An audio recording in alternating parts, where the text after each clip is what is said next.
صلى على الحبيب قلبك يطيب. بناتي واخواتي يا رب تكونوا بخير ان شاء الله. كده بصلى على حضره النبي. انا جايبه كيلو سردين. ماشي، بص السردين البلدي ده شايفه. انا مخليها لك ايه، خليها اتنين براسهم، لكن الباقي انا منضفاه من غير روس. شايفه عشان انا ما بحبش الراس.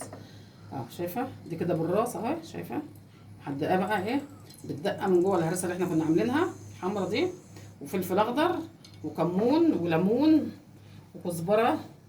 ماشي، وملح ابيض وشطه لو عايزه شطه، لكن انا ما بحطش شطه.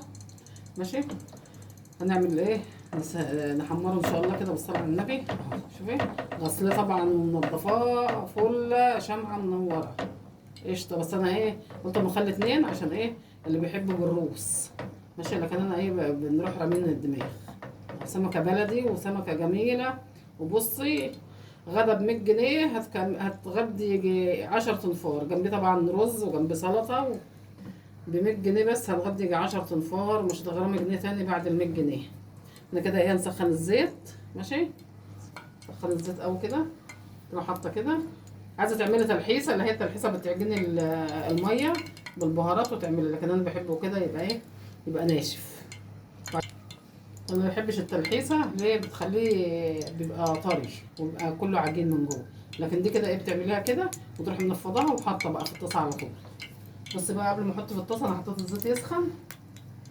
معلقه النشا دي بتخلي لك السردين او السمك او اي حاجه هتقليها او البطاطس. ماشي، بيبقى ناشف كده وكريسبي كده وجميل وايه، والزيت كمان ما يبقاش يتحرق منك بسرعه. شوفي معلقه الزيت، شوفي معلقه النشا ولا ايه. بص الزيت سخن اهو، تحط معلقه النشا كده من اول سمكه لاخر سمكه. هتشوف السمك ايه جميل معاكي ويبقى نضيف. او حتى لو بطاطس كمان، لو بطاطس بتحمريها كمان معلقه نشا او بانيه، يعني اي حاجه في التحمير تحط معلقه النشا دي تخلي لك الزيت نضيف ويبقى جميل.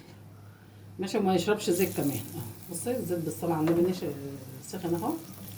بصي نضفه خالص كده من الدقيق اهو.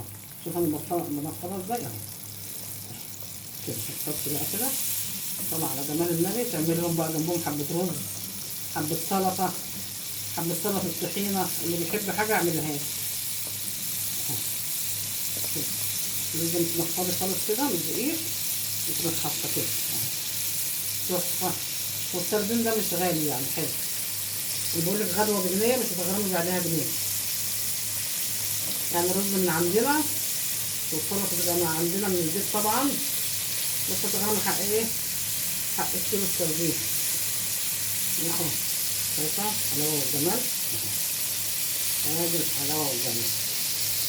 اعملي بقى حبه رز مفلفلين كده تحفه، حبه سلطه خضراء، حبه سلطه الطحينه كده. المهم ما حبيش العمليه يعني كده، بيقعد على الطبليه او يقعد على السفره او يقعد في الارض يبقى الاكل قدامه حلو. ليه؟ عشان العين بتاكل قبل البق حبايب قلبي. تبقى حاجه رخيصه وحاجه يعني ما لهاش ثمن كتير، بس انت مقدماها بطريقه جميله وبطريقه حلوه، احسن من الحاجه اللي تجيبها غاليه ومش عارفه تقدمها بطريقه شيك كده ولا بطريقه حلوه. لا، مهما تكون الحاجه رخيصه، مع ان مفيش حاجه رخيصه دلوقتي. يعني انا بديكي معلومه، يعني مهما تكون الحاجه رخيصه وبتقدمها بطريقه شيك كده وتبقى حلوه هتبقى كويسه. ليه؟ العين بتاكل قبل البق. حبايب قلبي كده انا خلصت قليه السمك. بصي السمك خرفش ازاي، شايفه سامعه خرفش ازاي؟ ليه بيخرفش ليه كده وناشف حلو كده؟ ليه؟ من معلقه النشا اللي محطوطه في الزيت. ماشي، ده بصل، ده رز السمك عملناه كام مره مع بعض. ماشي، حبايب الجداد اللي لسه مش عارفين الطريقه، انا محمره البصله قوي.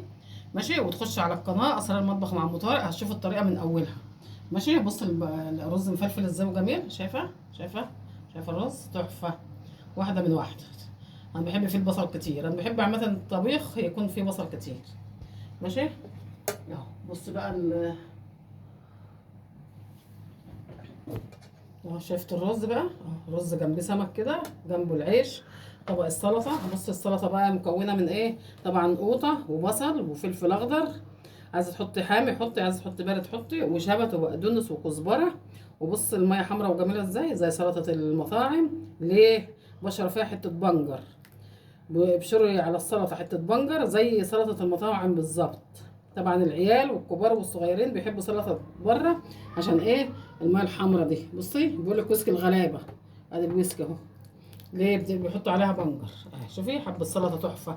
طبعا ملح وليمون وكمون وكزبره، ماشي، وحبه شطه كده بسيطه لو انت عايزه. ماشي يا حبايب قلبي، خش على قناه اليوتيوب اسرار المطبخ مع ام طارق، اللي ما اشتركش فضلا وليس امرا حبايب قلبي شرفني باشتراكه عشان اي فيديو ينزل يوصل ليكم. ماشي، واشوفكم في فيديو جديد بامر الله، والسلام عليكم ورحمه الله وبركاته حبايب قلبي.